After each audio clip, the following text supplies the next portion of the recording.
না কি করো? তুমি কি কানা দেখো না রান্না বান্না করতেছি? আর তুমি না একটু আগে দোকানে গেছিলা, আবার বাড়িতে আইছো কেন? আরে ধুর, 1.5 ঘন্টাকে দোকানে গেছি, এতক্ষণ কি তোমার না দেখে থাকতে পারি? এই জন্য দোকানটা বন্ধ করে তোমার দেখতে বাড়িতে চলে এসেছি। এইভাবে ঘন্টা ঘন্টা তুমি যদি বাড়িতে আসো তোমার ব্যবসা বাণিজ্য তো চাঙ্গে উঠবে। তুমি কথা বলো না তো আম্মা, তোমার একটা ব্যাপার আমি কিছুতেই বুঝতেছি না। তোমার শরীরটা খারাপ না, তুমি অসুস্থ না, তুমি প্রতিদিন আমার বোর্ডে রান্না কেন করো? তুমি রান্না করতে পারো না? তুই আমার আপন ফুলা না সব ফুলা। আরে তোর বিয়ে করাইছিস কিসের জন্য? তোর বউ থাকতে আমি কেন রান্না করতে যাবো? তুমি রান্না করবা, কারণ আমার বউ আগুনের পাশে থাকতে পারবেন না। আমি আগুনের পাশে থাকলে সমস্যা কি? তোমার তো আমার মানুষ মনে হয় না। মোম যেরকম আগুনের পাশে থাকলে গইলা যাবে, তুমিও তো আগুনের পাশে থাকলে আনাম থাকবে না, গইলা যাবা।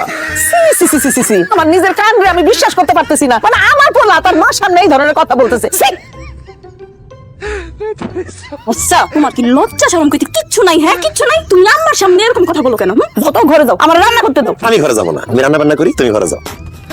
এই ঘরে যাও কইতেছি, নইলে গরম পানি তোমার গায়ের মধ্যে ঢাইলা দিমু। তুমি যদি আমার রান্না করতে না দাও, আমি চুলার মধ্যে নিজে হাত ঢুকাই দেবো। পাগল হয়ে গেছো নাকি? তোমার জন্য এত খাইছে রান্দার। আল্লাহ তুই রান্না করতেছিস?